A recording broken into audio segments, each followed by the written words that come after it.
You've been told all your life to be kind, to forgive, to take the high road, even when others drag you through the mud. But what if that advice, the very thing that makes you good, is also what makes you weak?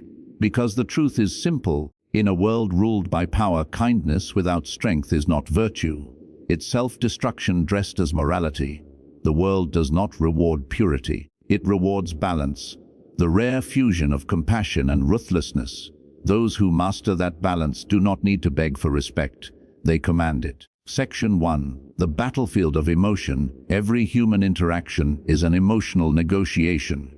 Sometimes it's conscious, sometimes it's hidden. Every smile, every silence, every delay in reply, every sigh, it all transmits emotional currency. Most people think manipulation happens through lies or aggression. But the truth is far more subtle. The greatest manipulators don't control your mind directly. They control your empathy. Empathy, your ability to feel what others feel, is one of humanity's greatest strengths. But it's also your most dangerous weakness when unguarded. A skilled manipulator doesn't need to overpower you. They just need to make you doubt yourself. They'll weaponize guilt. They'll disguise control as care. And they'll slowly condition you to equate their comfort with your goodness.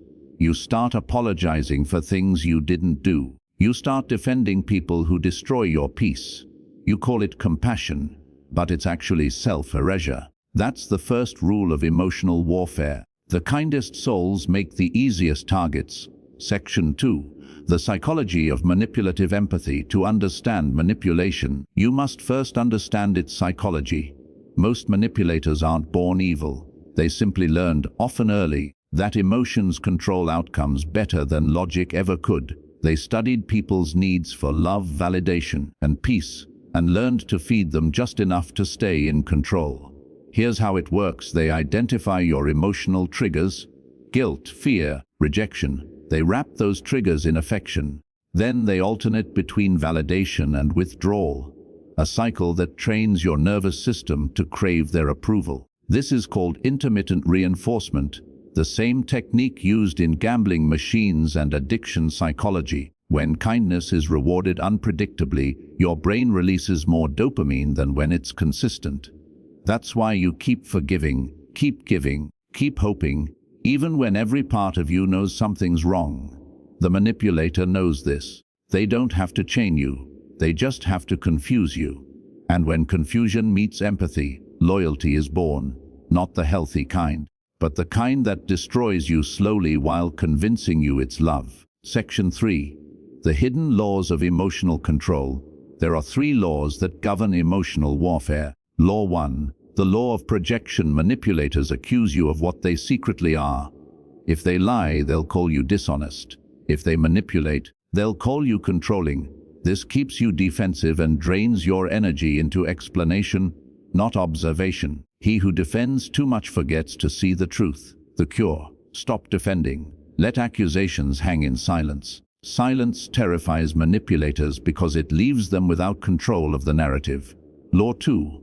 The law of guilt conditioning. They use guilt as a leash. Every time you assert a boundary, they'll respond with disappointment, silence, or emotional withdrawal. You'll feel like you've hurt them, when in truth, they're teaching you that your boundaries equal betrayal. You start avoiding conflict, and they start owning your peace. The only escape is through guilt resistance, the courage to be misunderstood without self-punishment. Freedom begins the moment you stop needing to be seen as good. The law 3. The law of emotional framing. They frame situations to control meaning. If you react to their provocation, they'll call you overreacting. If you withdraw, they'll call you cold.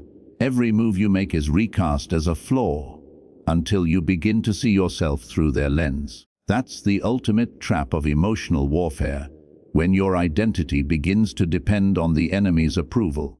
Section 4. Machiavellian counter-strategy. The art of emotional invisibility. To survive this, you must learn to be emotionally invisible. That doesn't mean becoming numb or cruel. It means becoming unreadable. Your power lies in your ability to control your emotional visibility. Machiavelli wrote, "Men judge more by the eye than by the hand, for everyone can see, but few can feel."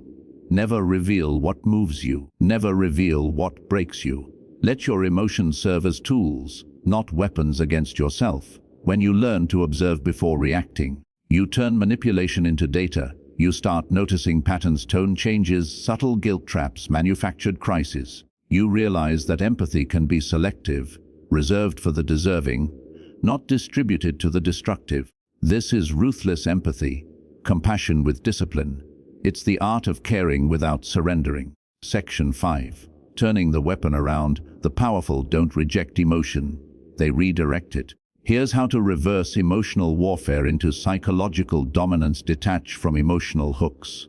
When someone tries to bait you with guilt or anger, respond with neutrality. A calm response is a psychological mirror that reflects their manipulation back at them. Control emotional timing. Never respond immediately to provocation. Time is leverage. Delay teaches others that you can't be rushed into reaction. Reframe silently. Instead of defending your actions, question theirs, not verbally but through energy. Example: when they say, "You're overreacting," simply pause and look at them without emotion. The silence forces their subconscious to confront itself. Reward clarity, not chaos. When people communicate with honesty, engage. When they use manipulation, withdraw. Humans repeat what gets rewarded. Starve manipulation. Feed. This approach transforms emotional warfare into psychological jiu-jitsu, using the manipulator's energy against them until they self-destruct under their own games. Pain. Everyone fears it, but only a few ever learn to use it. We spend our lives trying to control everything: people, outcomes, emotions, the way others perceive us. And in that obsession with control, we lose the only thing that's truly ours, our inner command. Stoic philosophy teaches that you can't control the external, only your interpretation of it. But in a world built on chaos, that sounds almost impossible. Because we're emotional beings wired to react, to attach, to want meaning in everything. Yet here's the paradox. The more you try to control what's beyond you, the more powerless you become. When you detach, not from care, but from outcome, you reclaim your freedom. That's not coldness, that's clarity. And clarity is the foundation of psychological power. Because the one who doesn't need anything from the world can't be broken by it. Section 2. The anatomy of detachment. Detachment is often misunderstood. It's not about not feeling. It's about feeling everything but being enslaved by nothing. True detachment means this: you can love someone deeply, but if they walk away, your identity stays intact. You can desire success passionately, but if it slips away, your discipline remains untouched. You can face loss, but not lose yourself. The Stoics called this apatheia, a state of emotional equilibrium where external events no longer dictate your internal world. Modern psychology calls it emotional regulation. Machiavelli called it political composure. But at its core, detachment is the art of seeing everything as temporary, including your own pain. Because once you accept impermanence, manipulation dies. Fear loses its leverage. No one can use what you've already made peace with. Nothing owns you. No one can threaten you. Section 3. The emotional mechanics of freedom. Let's break it down psychologically. Every emotion carries two layers: the raw feeling, pain, anger, fear, love, the meaning you attach to it. Pain doesn't hurt because it exists. It hurts because we tell ourselves it shouldn't. Rejection doesn't destroy us. Our interpretation does. The Stoics mastered this inner dialogue. When they felt fear, they didn't fight it, they observed it. When they faced loss, they reminded themselves, this too was never mine. It's not indifference, it's emotional sovereignty. Modern society glorifies reaction: respond fast, post fast, argue fast. But the ancient philosophers knew power lives in pause. In the gap between stimulus and response lies the empire of your self-control. That pause, that moment where you refuse to be pulled into chaos, is where all mastery begins. He who controls his reaction controls the battlefield. Section 4. Stoic strategies for ruthless clarity. To live detached doesn't mean to live dull. It means to live deliberate. Here are 4 Stoic strategies that forge mental steel in a world built on emotional noise. 1. The practice of negative visualization. Every morning, imagine losing what you love. Not to depress yourself, but to strengthen appreciation. When you accept loss mentally, you reduce its power physically. Memento mori. Remember, everything is temporary. What you truly accept can no longer own you. 2. The art of voluntary discomfort. Practice discipline through small doses of hardship. Take the cold shower. Skip the comfort. Delay the pleasure. By facing controlled suffering, uncontrolled suffering can't shake you. You become emotionally weatherproof. 3. The fortress of reason. When emotion rises, ask one question. Does this serve my control or weaken it? If it weakens you, drop it. Ruthlessness isn't cruelty. It's emotional efficiency. Never fight battles that don't advance your strength. 4. The power of stillness. When chaos erupts, hold still. Stillness unsettles the world because it breaks the rhythm of panic. You become a mirror, reflecting, never absorbing. From that stillness, you can strike with clarity when others collapse in reaction. These strategies build what I call ruthless serenity, calm so sharp it becomes a weapon. Section 5. The detachment paradox. Power through letting go. The greatest power comes not from holding tighter, but from letting go faster. Look at nature. Rivers flow because they surrender to gravity. Fire burns because it consumes without hesitation. The oak tree stands tall because it bends in the storm. Resistance to reality is the source of suffering. The Stoic doesn't fight life, he aligns with it. When people betray him, he doesn't curse fate, he studies behavior. When plans fail, he doesn't mourn outcomes, he reconfigures the path. This is the paradox of ruthless detachment. You appear unbothered, but you care deeply. You feel pain, but you don't advertise it. You experience chaos, but you move through it like water, untouched at the core. It's not that the Stoic feels less, it's that he processes differently. He uses pain as information, not identity. Because emotional maturity isn't the absence of pain, it's the mastery of meaning. Section 6. Detachment in relationships and power dynamics. Detachment is not emotional distance, it's emotional discipline. When you love someone, your attachment should never override your principles. When you lead people, your compassion should never compromise your authority. When you face disrespect, your response should never lower your value. Detachment protects dignity. Manipulators lose control over a detached mind because guilt, fear, and rejection no longer find a target. They can scream, provoke, or withdraw. But you remain calm, self-contained, and unreadable. To them, it's frustrating. To you, it's freedom. Machiavelli once said, "Men are governed by two things, love and fear. The wise man uses both, but is mastered by neither." That's detachment. But balance. You care when it serves purpose. You disengage when it drains value. You give warmth with awareness, not desperation. Detachment isn't selfish, it's self-preservation in a world that feeds on emotional chaos. Every empire that ever fell first collapsed within. Not from invaders, not from famine, but from weakness of will. The Roman generals, the Persian kings, the monarchs of Europe, all lost their thrones the moment they lost their discipline. And so do we. Because every human being walks around carrying two kingdoms.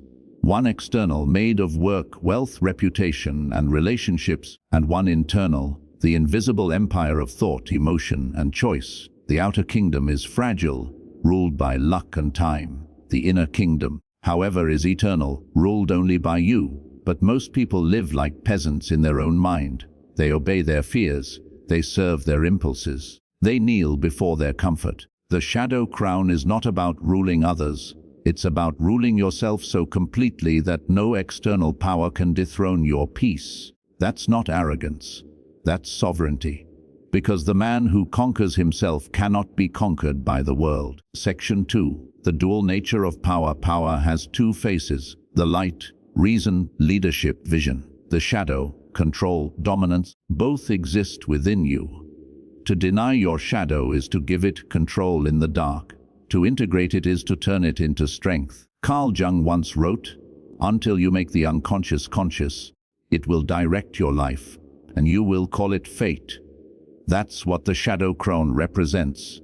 The moment you stop running from your darker instincts and start mastering them. Because the truth is, morality without strength is fragility, and strength without morality is tyranny. Only balance creates mastery. The ruthless philosopher doesn't suppress his aggression. he channels it into precision.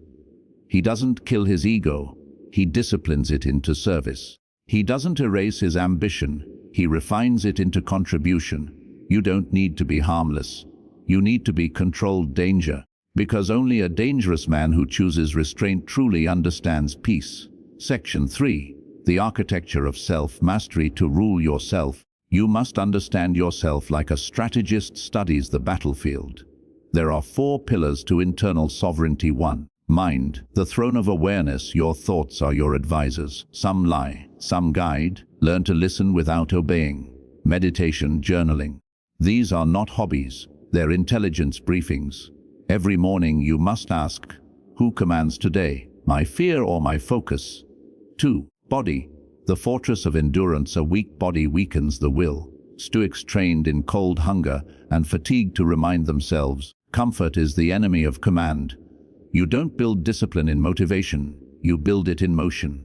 Train daily not for vanity, but for readiness. 3. Emotion, the treasury of energy. Emotion is currency. Waste it on every impulse, and you'll be broke. Control it, invest it wisely, and you'll be rich in focus. Anger can build empires if aimed correctly. Love can destroy or heal depending on who you give it to. 4. Spirit, the law of meaning. Without a guiding purpose, all power decays. Your spirit is the constitution of your inner empire. When you act with purpose, every hardship becomes fuel, every loss a lesson, every pain a teacher. Master these 4, and you wear the shadow crown. It's invisible but undeniable. Section 4. The test of chaos. No ruler earns his crown without a test. And your test will not come in peace. It will come in chaos. People will betray you. Plans will fail. The world will not care how much you prepared. That's when the shadow whispers, break, quit revenge. That's when the crown either falls or fuses to your soul. The test of chaos is not about survival, it's about composure. Because anyone can appear strong when things go right, but only a true sovereign stays unshaken when everything burns. In those moments, your philosophy must become muscle memory. Don't speak, don't panic, don't beg, observe, reorient. Reclaim your position silently. Remember this, in chaos, the calm man becomes a god. That's how you rule without force, by being the still point in a storm of noise. Section 5. The art of strategic ruthlessness. Let's be clear. Kindness alone cannot sustain leadership. You can't save everyone. You can't fix everyone. You can't be liked by everyone. You must learn the art of strategic ruthlessness, the ability to cut what weakens you without guilt. That doesn't mean cruelty. It means precision. Sometimes mercy becomes poison. Sometimes helping becomes enabling. Sometimes being good to the wrong people destroys the good within you. The ruthless philosopher knows when to detach, when to enforce, and when to walk away. He doesn't explain. He doesn't justify. He acts with quiet certainty, because he's already made peace with the consequences. Power demands boundaries. Boundaries demand backbone. And backbone demands solitude. When you act from purpose instead of emotion, your ruthlessness becomes sacred, a form of mercy that protects your energy, your mission, and your inner kingdom. That's not darkness. That's discernment. Section 6. The crown and the silence. In the end, ruling yourself is not about noise. It's about silence. No applause. No need to prove. Because mastery doesn't announce itself. It radiates. The one who wears the shadow crown doesn't chase control. He embodies it. He doesn't demand loyalty. He inspires it. He doesn't seek peace. He carries it wherever he goes. He has become both the storm and the calm inside it. And in that balance between kindness and ruthlessness, compassion and command, he finds truth. Be soft in heart, sharp in mind, and unbreakable in soul. That's the law of ruthless balance. That's the creed of the philosopher who dares to rule himself before trying to rule the world. OUTRO, the final word. If you've followed this journey from part 1 to now, you've done something most people never do. You've studied your mind, your shadow, your power. Remember, you are not what happens to you. You are what you choose to do with what happens to you. The world doesn't need more harmless people. It needs more disciplined strength. People who can love fiercely but never lose themselves. Who can show mercy without becoming weak. Who can wield power without losing their soul? This is Ruthless Philosophy Lab. We don't preach peace, we build armor around it.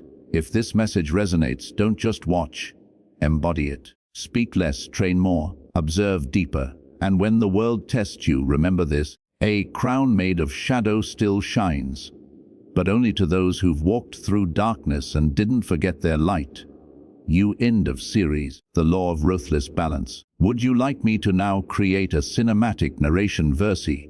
The evolution of the strong empath. When you survive emotional warfare, you evolve. You stop seeing empathy as weakness. You start seeing it as a radar, a tool for reading energy, not absorbing it. Strong empaths have scars that make them intuitive. They can sense deception not because they study psychology, but because they've lived it. They understand that emotional intelligence without emotional defense is self-sabotage. The wise empath learns the ultimate paradox. To stay kind, you must sometimes be cruel. Cruel not in intent but in clarity. The clarity to walk away from toxicity, to deny attention to chaos, to choose self-respect over approval. You no longer beg to be understood. You observe. You no longer prove your heart. You protect it. This is the final stage of evolution. The ruthless empath, a person who can feel deeply but never be controlled again. Respect. The unspoken currency respect is not demanded. It's engineered brick by brick, choice by choice, silence by silence. The mistake most people make is thinking that respect comes from kindness or loud authority. But the truth is simpler and colder. Respect is built from boundaries, consistency, and mystery. Watch any powerful figure. They speak less, but when they do, every word feels measured. They walk slower, but every movement looks deliberate. That's not charisma, that's control. Respect doesn't begin with how others see you. It begins with how you see yourself when nobody is watching. If you betray your own principles in private, the world senses it in public. If you constantly bend your will to please others, your energy bleeds weakness. People can't articulate it, but they feel it. The subtle vibration that separates centered presence from approval addiction. So here's the ruthless truth. People respect what they fear losing. If your presence feels too accessible, too accommodating, too eager, it loses gravity. The human mind values what's scarce. So the art of respect is not to chase, it's to withdraw strategically. When you stop performing for validation, you stop leaking your power. The anatomy of silent confidence. Silent confidence is not the absence of fear. It's the mastery of stillness. In psychology, this is called non-reactivity, the ability to remain composed while others lose balance. It's the most intimidating human trait because it communicates dominance without words. Imagine two people in conflict. One shouts, gestures, argues. Calm, unblinking, waiting. Who controls the frame? Always the one who reacts least. Because control of emotion, control of perception. You've seen this dynamic in leaders, warriors, and thinkers alike. Marcus Aurelius wrote, "You have power over your mind, not outside events. Realize this and you will find strength." Silent confidence doesn't mean being emotionless. It means knowing that your emotion serves you, not the other way around. When you speak softly after chaos, people lean closer. When you hold still while others rush, time bends toward your rhythm. You become the gravitational center of the room, not because you demand it, but because everyone else subconsciously orbits your steadiness. On 3, the 4 pillars of ruthless presence to master respect. You must master presence. Presence has 4 invisible pillars. Pillar 1, self-containment. Stop explaining. Stop oversharing. Stop filling silence. Each word you remove increases your density, your psychological mass. People chase what they can't easily read. Mystery is a magnet. Pillar 2, emotional precision. Never show all emotions at once. Choose them. Display warmth only when it strengthens connection. Display indifference when respect is threatened. Your emotions are a language. Use them with fluency, not chaos. Pillar 3, deliberate boundaries. Every no you say builds a wall of identity. Without walls, there is no self. Don't explain your limits, embody them.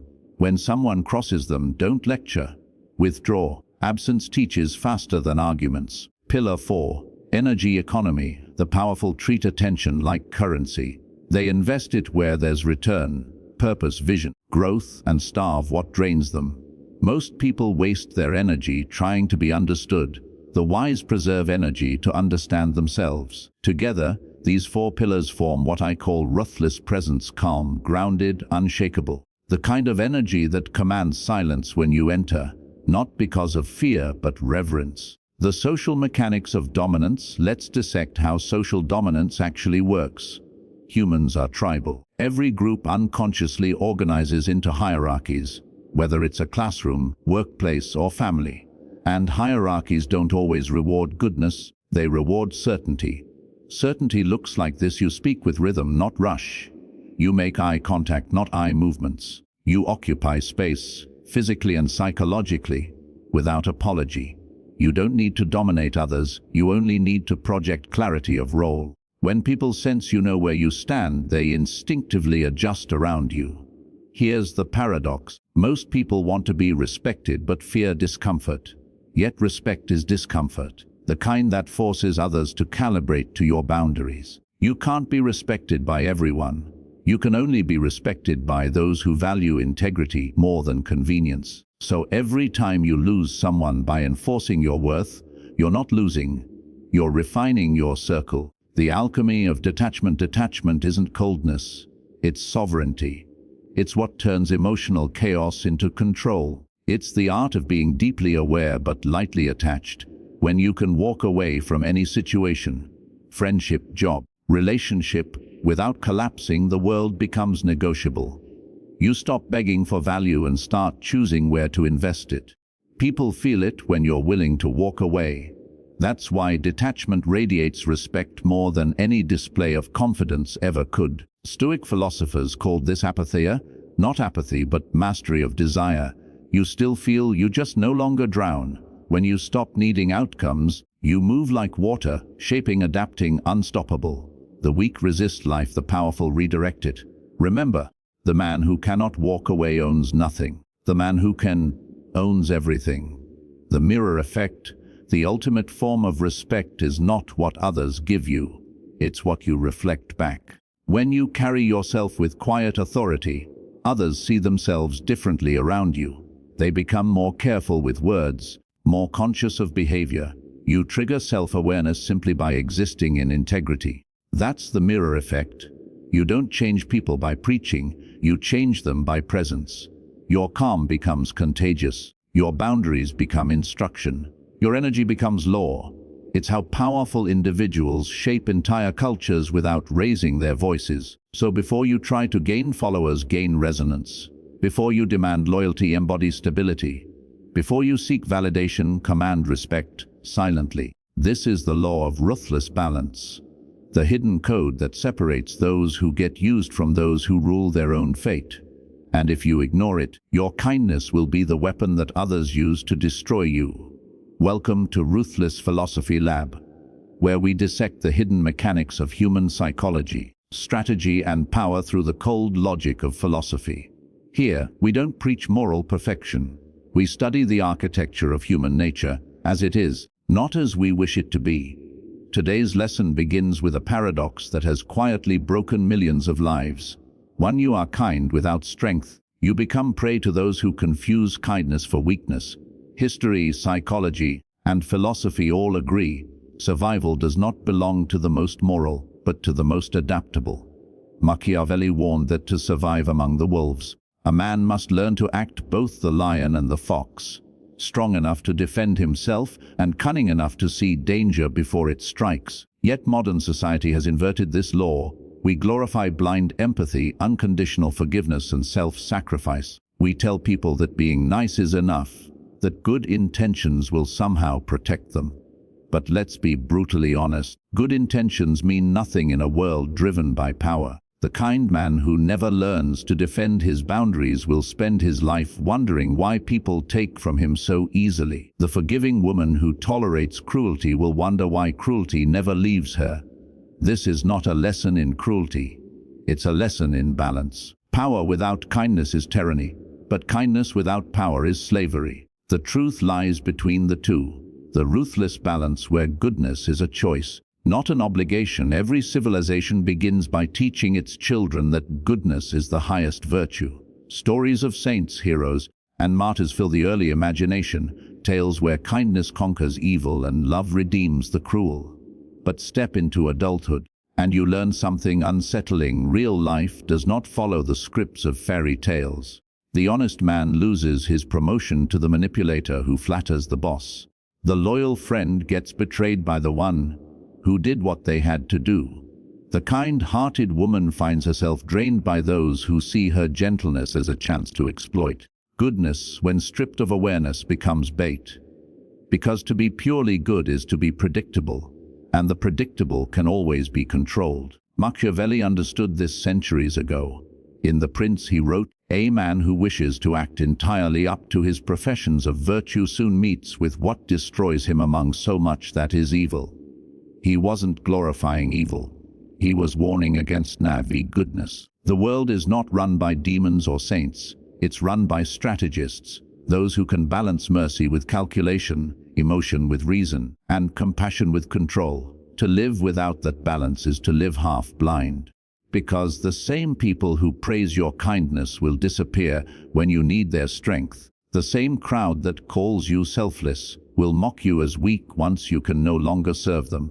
The truth is painful, but liberating. Kindness is not a moral blanket that protects you. It is a weapon, and like all weapons, it must be wielded with precision. Use it too freely, and you harm yourself. Use it strategically, and you can transform people without losing yourself. The hidden psychology of control. Every human interaction is an invisible negotiation for power. We rarely say it, but we all feel it. When you walk into a room, your posture, your tone, your silence, they all announce your perceived value. Most people are unaware of the game. The few who are rule it. Modern psychology calls it dominance signaling, the subtle dance of who leads and who follows. And here lies the first ruthless truth. People don't always want good energy, they want strong energy. If your kindness carries no weight, it feels safe but forgettable. If your silence hides conviction, it feels dangerous, and therefore respected. Every time you hesitate to speak, you confirm another person's authority. Every time you apologize for existing, you train the world to expect submission. So what's the fix? Not aggression, but anchored presence. When you speak, slow your rhythm. When you act, move deliberately. When you give, do it like it's a choice, not a plea for approval. Power doesn't always shout. Sometimes, it's the quiet person who knows he could leave the room and nothing would move forward without him. The great strategist Sun Tzu wrote, "Appear weak when you are strong and strong when you are weak." That is not hypocrisy, it's psychological camouflage. Power is not about always dominating, it's about controlling perception. And perception begins with self-belief. Before the world values your kindness, you must treat it like a rare currency. Why kindness attracts predators? Predators don't just exist in jungles. They exist in offices, families, relationships. They sense emotional softness the way wolves smell blood. They watch for hesitation before you say no. They test small boundaries, borrowing time, money, attention, to see if you resist. Each time you yield, you educate them on how far they can go. This is the dark equation of human nature. Unprotected kindness, free resource. That's why the emotionally generous often suffer the most. Not because the world is evil, but because exploitation is effortless where resistance is absent. The Machiavellian mind doesn't blame the predator, it studies the prey. It asks, what signal invited attack? Look deeper. Sometimes it's your fear of confrontation. Sometimes it's the desperate need to be seen as good. Sometimes it's the illusion that love and approval are earned only through sacrifice. You can't stop others from testing you, but you can condition them to find no reward in doing so. Boundaries are not walls, they're filters. They separate those who value your presence from those who consume it. When you master that distinction, kindness becomes high-value currency again, accepted only by those who can afford respect. The 3 laws of strategic compassion. Ruthless balance doesn't mean abandoning empathy, it means weaponizing it wisely. To do that, remember the 3 laws of strategic compassion. Law 1, never help twice without growth. If you rescue someone once and they learn, you've uplifted them. If you rescue them twice and they repeat the same behavior, you've become their enabler. Compassion ends where self-responsibility refuses to begin. True generosity elevates. False generosity imprisons. Law 2. Reward accountability, not excuses. The world is full of people who want empathy without effort. Listen, but don't subsidize their inertia. When you give your emotional energy to the unaccountable, you drain the fuel meant for your own evolution. Law 3. Forgive for freedom. Not re-entry. Forgiveness isn't always reconciliation. Sometimes it's closure, cutting the emotional cord that keeps you tethered to pain. Forgive internally, but guard the gate. A snake forgiven is still a snake. These laws transform kindness from impulse into strategy. They align your empathy with your self-respect, and once aligned, you become untouchable, calm, giving, yet never exploited. Harnessing the shadow. Carl Jung's theory of the shadow explains why most people fail to defend themselves. They repress their aggression so deeply that when confrontation arrives, they freeze. To achieve ruthless balance, you must integrate, not erase, your darker impulses. Anger, jealousy, competitiveness, these aren't moral sins, they're raw data. They tell you what you value, what you fear losing, what boundaries have been crossed. The goal isn't to become cold, it's to channel heat with precision. Anger without control burns everything. Anger directed with awareness forges steel. Meditate on this. Your shadow is not your enemy, it's your unused strength. When you accept that, you stop oscillating between saint and monster. You become centered, capable of compassion without naivety, strength without cruelty. Reclaiming balance in a corrupt world. We live in a moral marketplace. People trade virtues for attention, empathy for validation, activism for applause. The result is inflation. Kindness becomes cheap talk. To restore its value, you must act privately on principles you could easily advertise. That's integrity, silent power. Practice measured kindness. Give without announcing. Help without dependence. Detach when your energy is drained. And never explain your boundaries twice. When you do this long enough, you develop an aura. Calm, self-assured, unbothered. The world senses it and reorganizes itself around you. The abusers withdraw. The manipulators lose interest. The respectful draw nearer. That is the gravitational field of inner authority. The point where kindness and power merge into quiet dominance. The psychology of power and submission. Psychology reveals an uncomfortable reality. Humans instinctively sort one another into hierarchies of power. It's not personal, it's biological. From the workplace to relationships, people subconsciously assess who leads, who follows, and who can be safely ignored. Now imagine what message pure kindness sends. It signals safety, acceptance, and most dangerously, compliance. The moment you refuse to enforce boundaries, you train others to treat your silence as permission. And once that pattern is set, reclaiming respect becomes 10 times harder than earning it in the first place. Think about it. Have you ever noticed how people change the moment you start saying no? Their surprise, their irritation. It's not anger at your refusal. It's shock that the role they assigned you is breaking. They built an identity for you. The easy one, the soft one, the helper. And when you reject it, you remind them that you are not their tool. That's the moment true power begins. Because power does not always roar. Sometimes it simply stops giving. Your silence, your withdrawal, your refusal, these become your declaration of independence. In social psychology, this is known as the power of scarcity. The less available you make your energy, your approval, or your time, the more others value it. When you give freely without boundaries, people don't see generosity, they see excess. So the goal is not to stop being kind, it's to stop being cheaply kind. Value requires cost, meaning requires limits, and kindness, to be respected, must come from choice, not obligation. The moral paradox. Here lies the paradox that few dare to face. The most powerful form of goodness is born from the ability to do harm, and the conscious choice not to. A man who cannot fight is not peaceful, he is harmless. A man who can fight and chooses peace is truly strong. This is the moral backbone of Stoicism and the reason the Stoics admired strength under control. Marcus Aurelius ruled one of the greatest empires in history, yet wrote endlessly about humility and compassion. Why? because he understood that mercy without strength is meaningless. But strength guided by mercy is divine. The Stoic doesn't reject emotion, he governs it. The Machiavellian doesn't reject morality, he uses it strategically. And the philosopher doesn't reject darkness, he studies it to understand light. That is the law of ruthless balance, to be both the storm and the calm, depending on what the moment demands. 1. The weight of awakening. At the end of every journey into darkness, you find not monsters but mirrors. You don't escape your pain, you outgrow it. You don't destroy your demons, you integrate them.